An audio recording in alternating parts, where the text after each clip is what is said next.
Minsan talaga nauubusan na tayo ng idea kung ano yung pwedeng ipambaon sa mga bata at sa asawa natin. Kaya itong recipe na to, i-share ko sa inyo para naman pangdagdag idea. Meron akong 4 na perasong pork chop. Tinanggalan ko lang ng buto tapos hiniwa ko na siya ng pahaba. After nating hiwain yan, lalagyan lang natin ng maraming paminta at konting asin. I-mix lang natin ng maigi. After nyan, kumuha naman ako ng malinis na kawali at isinalang ko na. Kakailanganin lang pala natin ng sibuyas, bell pepper at carrots. Hihiwain ko na ng pahaba itong mga ingredients natin.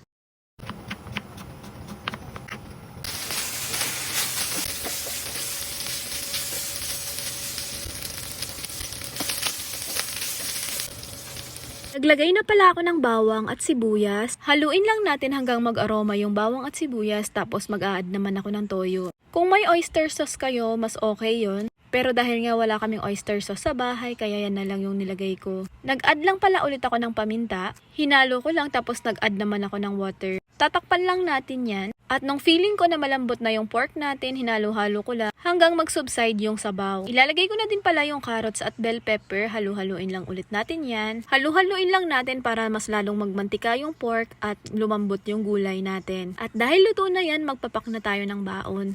Sa kanin pala ng mga bata, nagsangag lang ako. Marami pa kasi kaming kanin na natira kagabi. Bali sa almusal naman nila, yung natira din naming nilagang baboy.